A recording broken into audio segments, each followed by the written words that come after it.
irmãos. Graças nós te damos, Senhor, porque sabemos que o Senhor fala conosco e queremos ouvir a tua voz pela pregação do teu evangelho.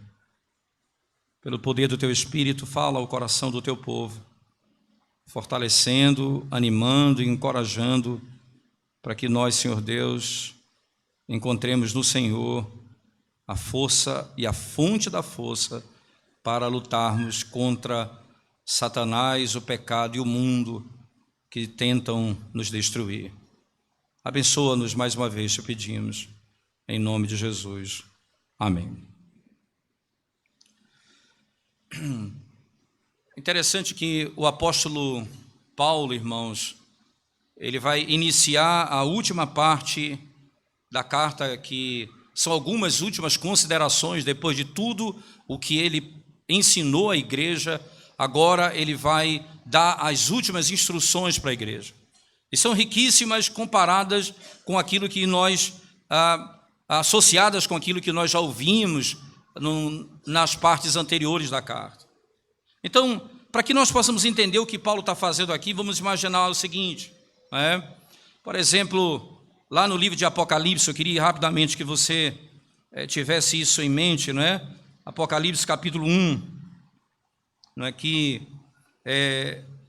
verso 9, veja essa figura e o que isso significa, irmãos. Eu, João, irmão vosso e companheiro na tribulação, no reino e na perseverança. Em Jesus achei-me na ilha chamada Pátimos, por causa da palavra de Deus e do testemunho de Jesus. Irmãos, eu, João, irmão vosso, companheiro na tribulação, no reino e na perseverança. Encontro-me assim por causa do testemunho da palavra. Veja essas três imagens interessantes: reino, tribulação, e ele diz assim, e perseverança. Veja, três termos: reino, tribulação e perseverança. O que é que João está descrevendo aqui, que nos ajuda a entender o que Paulo está nos instruindo aqui nessa carta? João, no livro de Apocalipse, ele se coloca exatamente como aquilo que ele recebe de Deus é o que a igreja de Cristo vai também receber, literalmente. Como a igreja está? Ele diz: a igreja de Cristo, ela está debaixo de tribulação. Ele está escrevendo para a igreja da igreja de Apocalipse. Eles estão passando por muito sofrimento, eles estão passando ali por muita tribulação. Mas ele diz também no reino. Então ele descreve algo que é glorioso, que é literalmente o reino glorioso de Deus. E ele diz: olha, nós estamos vivendo na tribulação e na expectativa do reino. Nós, irmãos, estamos assim. Como é que pode, eu sabendo o que Deus fez de nós? Nós somos um reino de sacerdotes, nós somos o povo santo de Deus, nós somos a menina dos olhos do Senhor, como diz o Antigo Testamento. E de repente nós estamos debaixo de grande angústia, de sofrimento e tribulação. O que isso tem a ver com a história que nós estamos contando? É porque João vai dizer também em Apocalipse, na perseverança.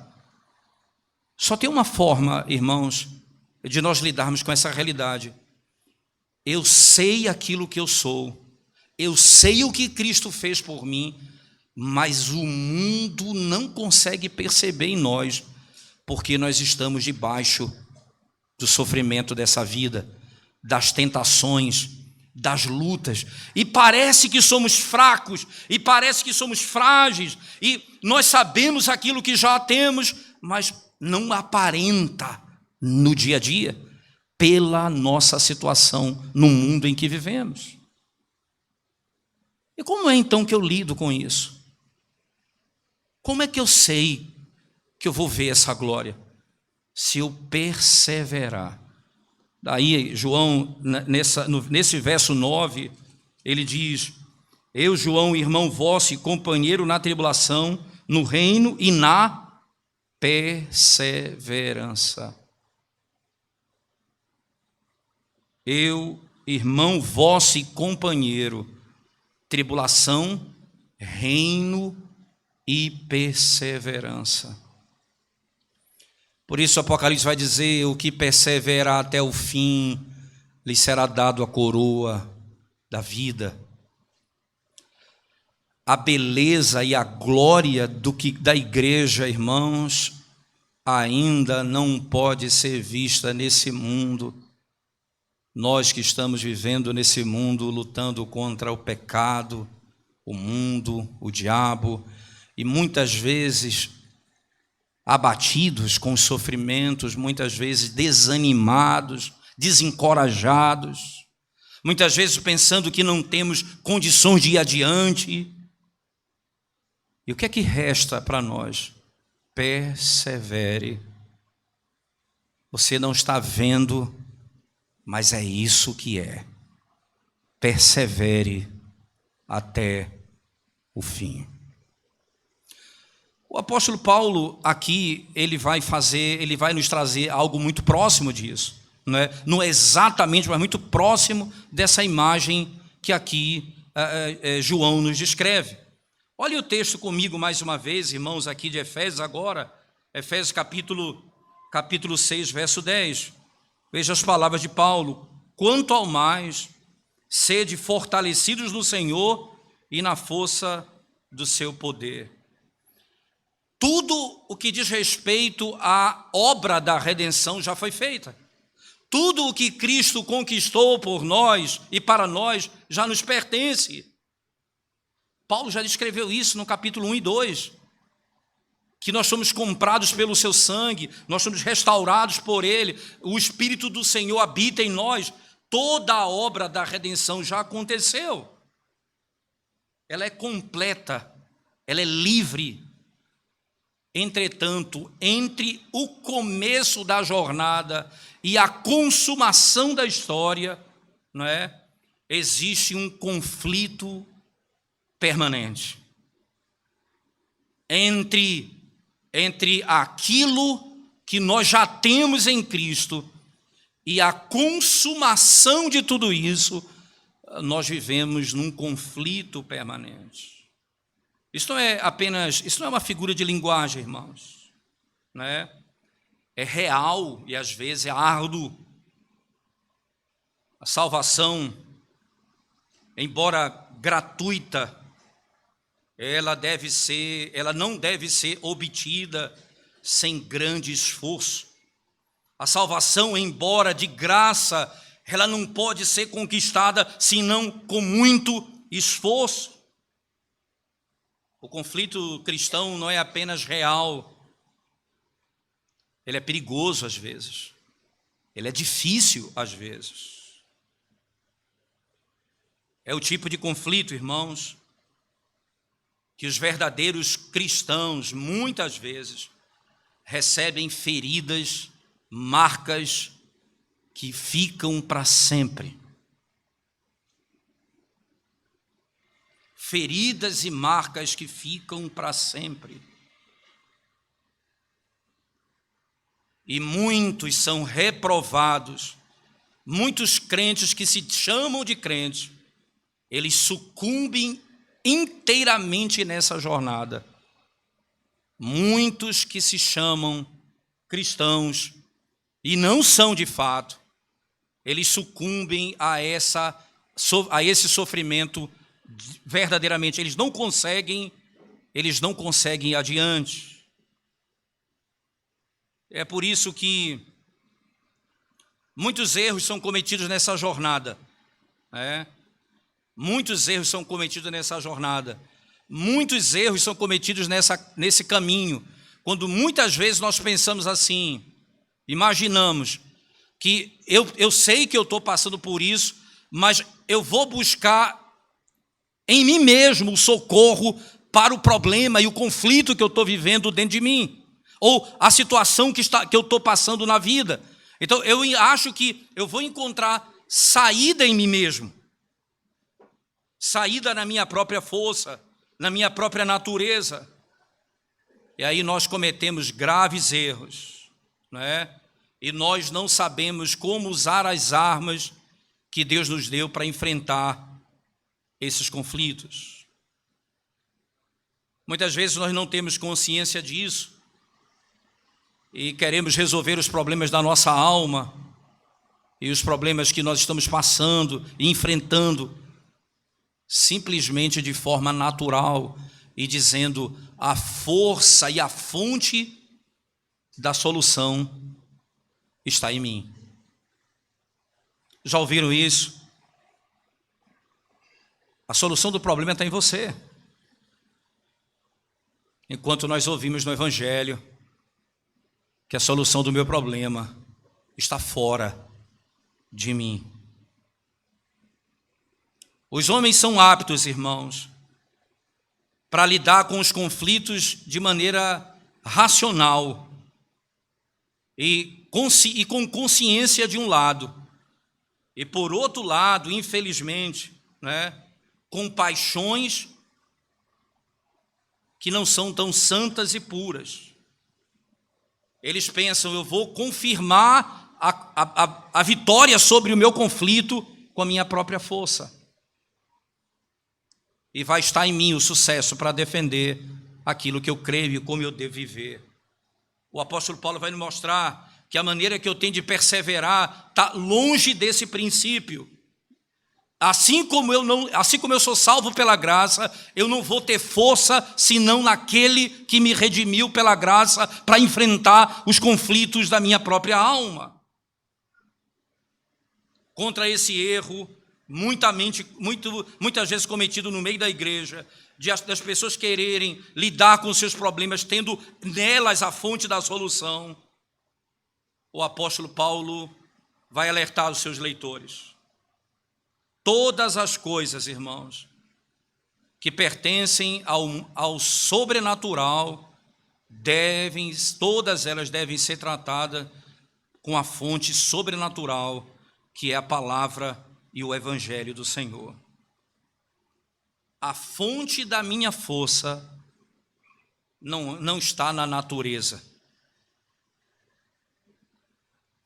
A força não está com você. A força não está na natureza. A força está no Senhor.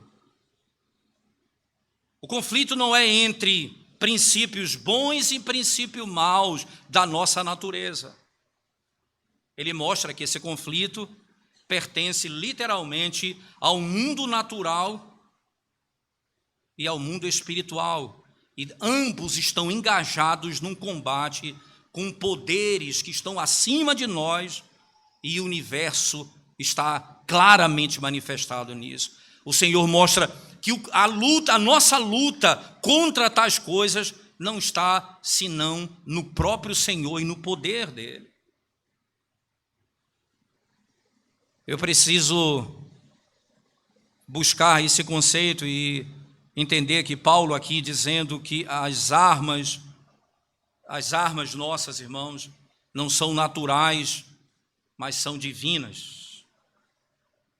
E aí as palavras de Paulo nesse verso finalmente, irmãos, quanto ao mais, finalmente, sede fortalecidos no Senhor.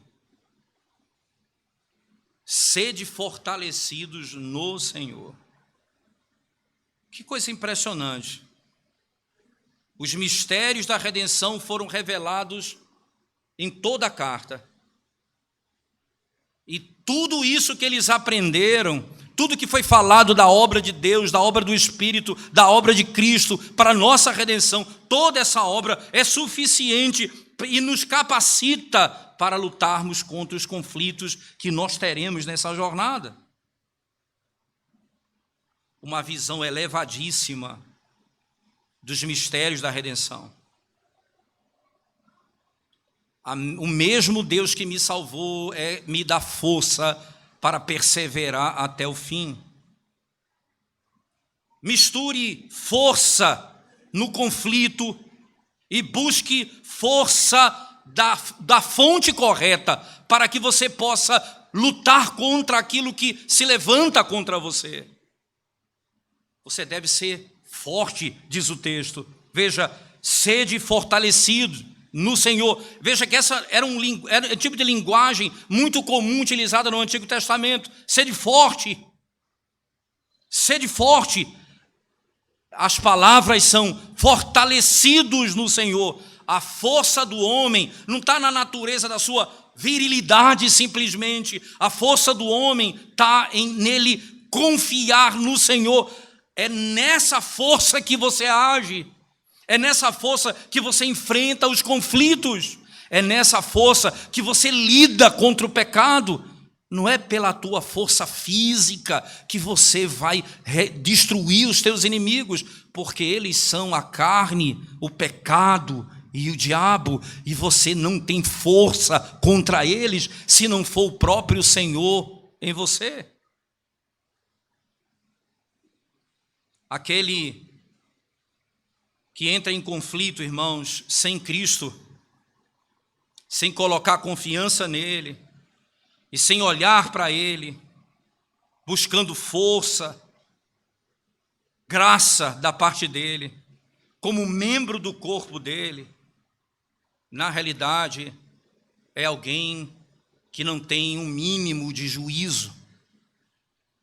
Preste atenção nisso.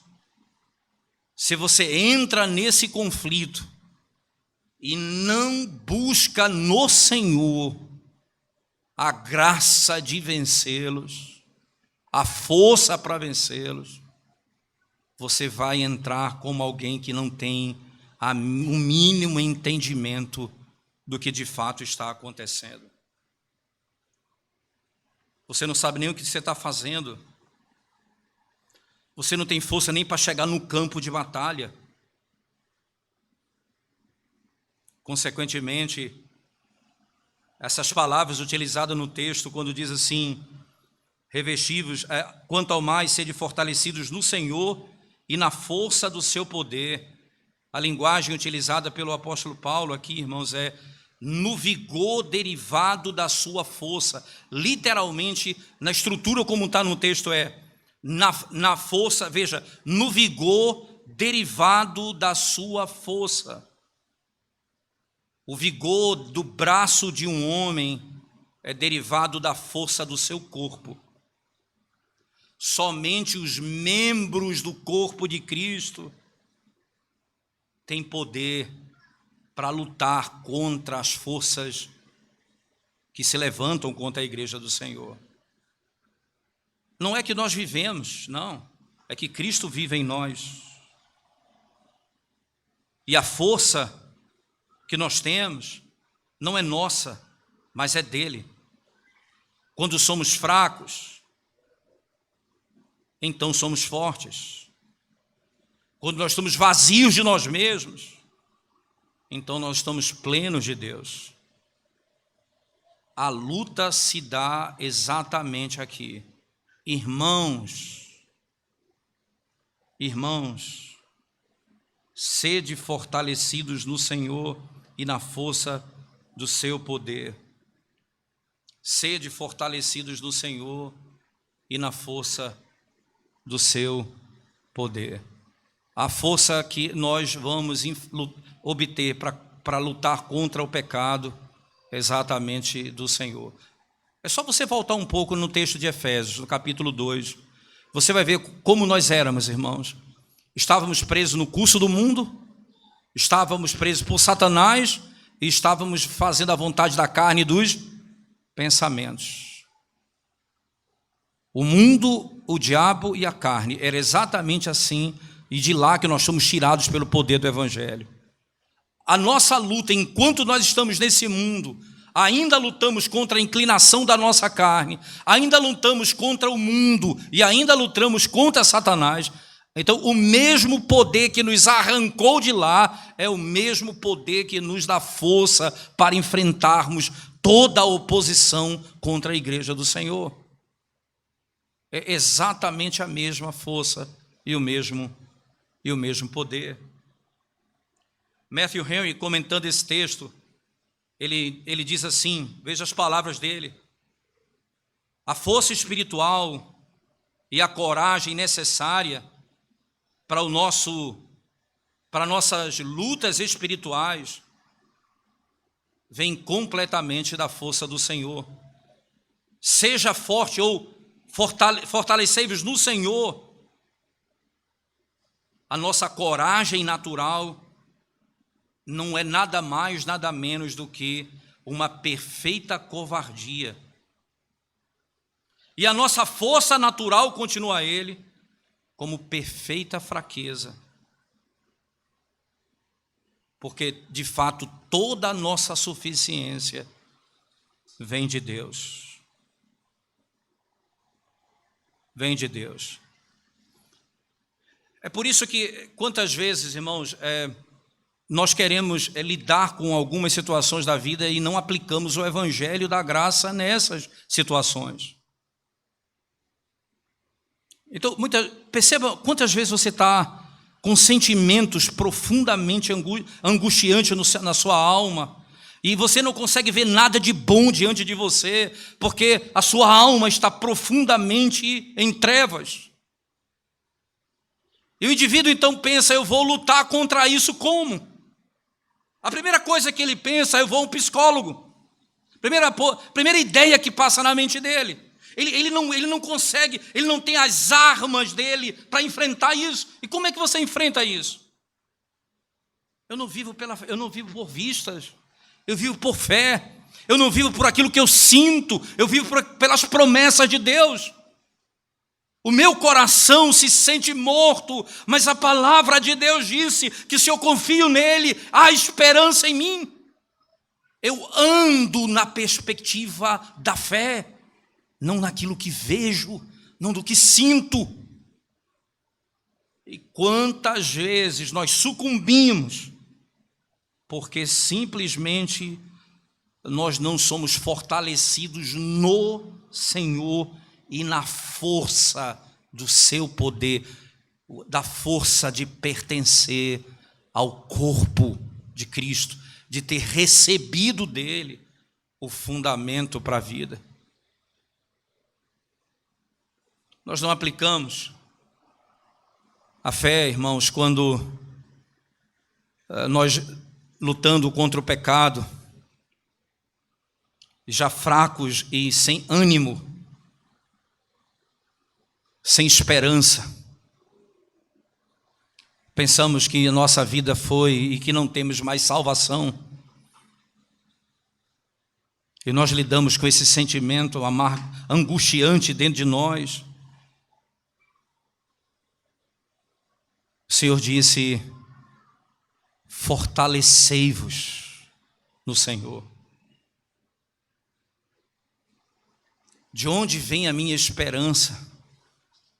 A minha esperança vem do fato de que aquele que me salvou, não me salvou quando eu havia crido nele, mas ele me amou antes mesmo de eu existir. Aquele que não olhou para mim e viu mérito em mim. Eu estava morto, eu era inimigo dele, eu era fraco e ele me alcançou pela graça. Ora, se aquele que me alcançou pela graça e com poder me arrancou da morte, eu preciso me fortalecer no poder dele para enfrentar exatamente as mesmas crises da minha jornada, onde a minha confiança estará somente e exclusivamente no Senhor e em nenhum outro mais. Mas deixa eu tentar responder essa pergunta no texto, talvez seja interessante isso, né? Serem fortalecidos no Senhor e na força do poder do Senhor. O que significa dizer que nós devemos nos fortalecer no Senhor, ou mesmo como Paulo diz a Timóteo, na graça do nosso Senhor Jesus Cristo? Como é que eu me fortaleço nisso? O que significa isso, irmãos? É ser animado é ser encorajado a cumprir pela fé que nos foi concedida, a fé que está em Cristo Jesus, a graça que nos foi dada em Cristo Jesus. Assim como Cristo sofreu por nós na carne, irmãos, nós devemos nos armar com a mesma mente contra o pecado. Eu posso fazer todas as coisas através de Cristo, todas as coisas posso naquele que me fortalece. A fé dá força e graça em Jesus Cristo, pela qual nós podemos ser capazes de cumprir as nossas obrigações, de cumprir os nossos deveres. O favor e a graça nele, pelo qual o nosso trabalho, quando feito, é aceito. O Senhor vai nos encorajar, é nessa força que nós vamos buscar ânimo para fazer o que Deus nos mandou fazer e para ser aceito por Ele quando fizermos. O apóstolo Paulo nos instrui nisso, para ser encorajado, mas não apenas isso, é para sermos fortalecidos para as tarefas, irmãos, por meio da graça que nos é concedida para tal, derivada de Cristo pela fé.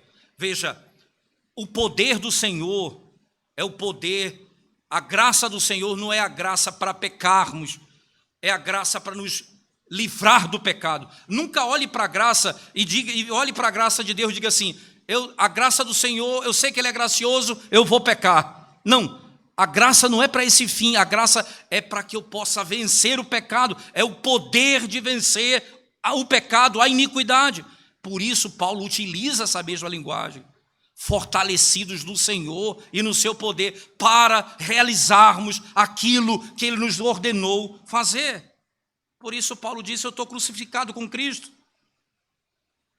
Eu estou crucificado com Cristo. Por isso, irmãos, diz ele, não sou eu mais quem vivo, mas Cristo vive em mim. E a vida que agora eu vivo na carne, eu vivo pela fé no Filho de Deus, que me amou e se entregou por mim. Então, a vida que eu vivo na carne é a vida da fé no Senhor Jesus Cristo, que morreu e se entregou por mim. Há uma comunicação entre o Cristo todo e a alma vazia, de tal maneira, irmãos, que a alma que está em trevas, ela é iluminada, e a fraqueza é fortalecida, e aquilo que é impuro é santificado. Esse poder é capaz de mudar a nossa sorte. Fortalecei-vos no poder, para que possamos viver dessa maneira. Por que nós precisamos fazer isso? Por que precisamos fazer isso, irmãos? Para que a igreja do Senhor, nesse mundo caído, ela possa revelar o poder do Evangelho. Você acha que quando Paulo disse nos versos anteriores, marido ame sua esposa, esposa seja submissa ao seu marido, pai, filho, honre seu pai, sua mãe, pai, eduque seu filho no temor do Senhor, patrão, empregado. Por que foi que, como Paulo disse isso, ele disse: nós somos cheios do Espírito Santo para realizar essa obra. É por isso que no verso 17 do capítulo 5, Paulo diz assim: não vos embriagueis com vinho, mas enchei-vos com o Espírito Santo do Senhor. E aí ele passa a discorrer todas essas coisas. É somente no poder do Espírito que nós podemos fazer. Isso não é algo natural, isso não é algo simplesmente natural do homem, isso é obra do Espírito. Porque eu vou amar como Cristo, eu vou ser submisso como a igreja, eu vou ser obediente como Cristo, eu vou educar como Deus, eu vou servir como aquele que tem um único Senhor. É claro que é somente no poder de Deus que eu posso fazê-lo. Eu não posso fazê-lo por mim mesmo, irmãos. É claro que no verso 11 em diante, Paulo vai me dizer que armas eu vou usar para isso.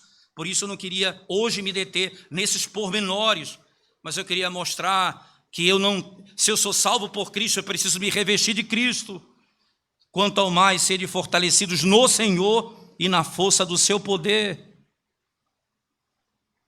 Agora eu preciso me revestir daquele que me redimiu. Revesti-vos do Senhor Jesus Cristo. E o que eu faço, as considerações finais dessa exposição, irmãos? Você sabe o que acontece com aqueles cujo espírito, cuja alma, elas são tão macias no que diz respeito ao amor e às suas paixões pecaminosas, que vive uma vida tranquila na iniquidade e que tem uma vida fácil nesse mundo.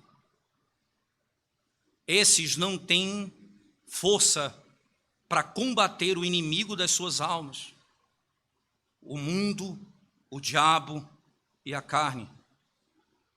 Eles nunca chegarão do outro lado tranquilos. Primeiro, eles lidam com seus pecados de maneira frouxa. Eles vivem na iniquidade. Eles não se preocupam em vencer o pecado, em buscar no Senhor força para combater a iniquidade. Outro aspecto interessante, aqueles que são estranhos à vida de fé e a maneira de usar Cristo para a santificação, nunca estarão seguros nessa vida. Se você é estranho quanto à fé em Cristo, veja, você que está nos ouvindo agora, que não conhece a Cristo, preste bem atenção nisso. Todo esse conselho para lutar contra o pecado é dado para aqueles que foram alcançados pela graça e diz: olha, sabe onde eu vou encontrar força? Naquele que me redimiu, é no poder dele que eu vou ser redimido. E você, se você não conhece a Cristo, você não sabe como enfrentar o seu pecado, as suas fraquezas, você está perdido. O teu trabalho, o teu esforço te leva ao cansaço, à fadiga, ao desânimo. E quantas vezes você perde até mesmo a esperança. Você precisa voltar a Cristo e conhecê-lo urgentemente. Você precisa se voltar ao Senhor e pedir perdão a Ele o mais rápido possível, suplicar a misericórdia dEle. E você possa abandonar todas as tuas estratégias para vencer o pecado e submeter-se ao caminho que o Senhor estabeleceu.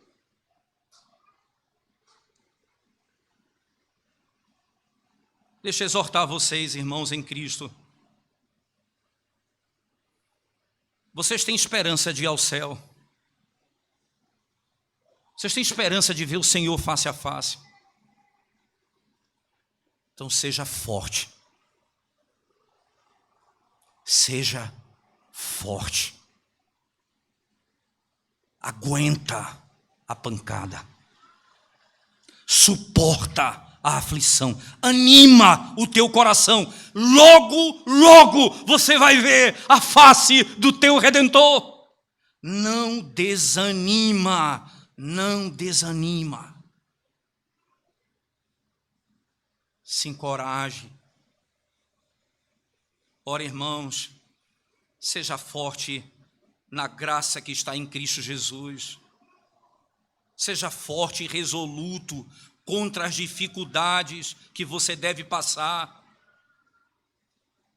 Porque senão você não vai chegar do outro lado. Você vai ficar no meio do caminho.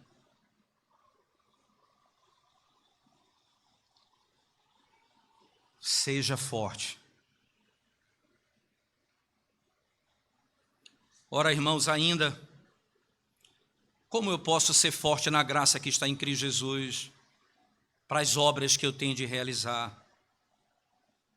Você precisa estar em Cristo, porque você tem que ser forte na graça do Senhor e no poder dele. Então eu não posso ser forte se eu não for nele.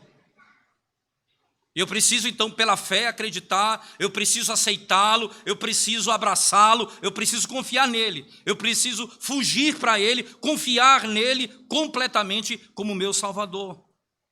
Eu preciso ouvir a oferta do Evangelho e lembrar de uma coisa: os galhos não vão participar, irmãos, não poderão participar da seiva até que estejam unidas à árvore. Nós não vamos ter força se não estivermos unidos a Cristo. A primeira coisa, volte-se a Ele. Segundo, esteja certo, irmãos, do trabalho, daquilo que Deus te mandou fazer, daquilo que Deus te ordenou, daquilo que Deus entregou nas tuas mãos, e faça o que Ele te mandou segundo a sua própria vontade. A comunicação da graça não deve ser esperada, irmãos, fora das nossas obrigações. É fazendo aquilo que Deus me mandou fazer que eu suplico por graça e força para fazer. Você não vai encontrar graça para não fazer nada. O que Deus te mandou fazer, o que foi que Deus te ordenou fazer, o que Ele pediu para você fazer. Então, é fazendo o que Ele te mandou fazer, é que eu suplico por graça, é que eu sou fortalecido no poder dEle. Aquele poder, irmãos, que disse ali, no Getsêmani: se possível, aparta de mim esse cálice, contudo, seja feita a tua vontade. É esse que está disposto a fazer a vontade de Deus. É o Espírito do Filho de Deus que habita em nós, que nos dá força para fazermos o que Deus nos mandou fazer. Quando a sua obrigação e a sua tarefa e o seu dever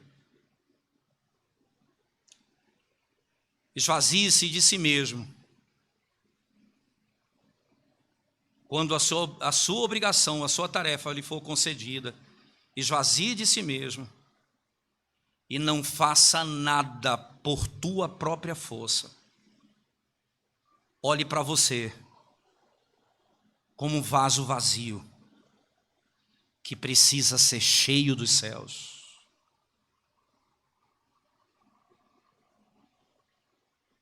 O que me foi dado para fazer?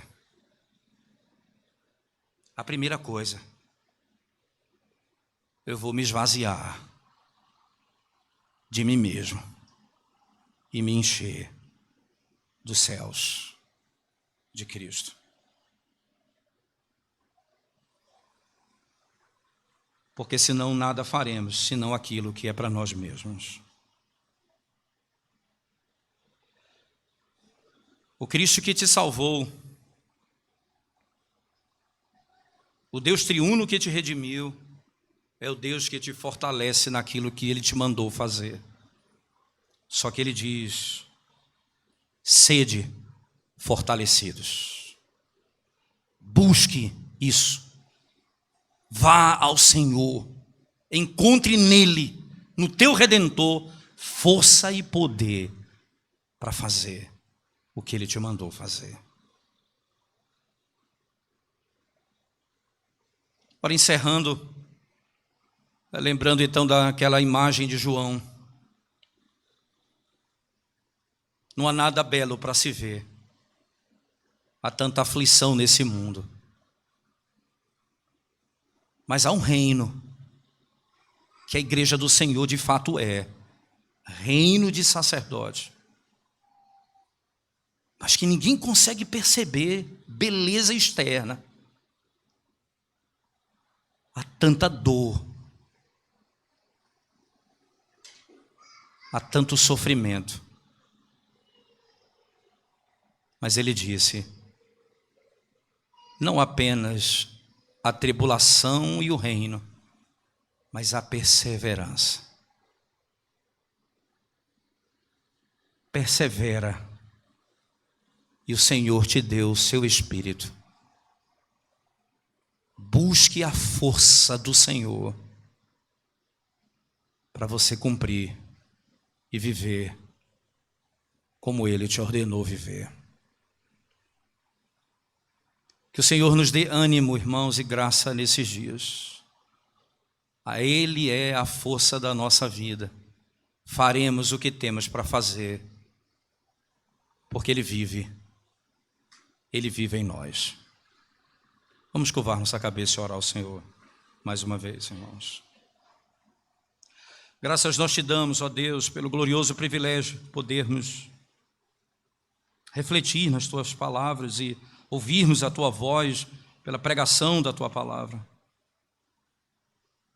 Que o Senhor possa fortalecer a nossa fé, animar o nosso coração, encorajando-nos, ó Senhor. Não há necessidade de temermos. E quando temermos, nós devemos ser encorajados a ser fortalecidos no Senhor e na força do poder do Senhor. Para podermos, ó Deus, enfrentar e viver nesse mundo, obedecendo aquilo que o Senhor nos ordenou fazer, perseverando na expectativa de encontrarmos o Senhor face a face. É a nossa oração e a nossa convicção, porque o Senhor é bom para conosco. Em nome de Jesus nós oramos. Amém.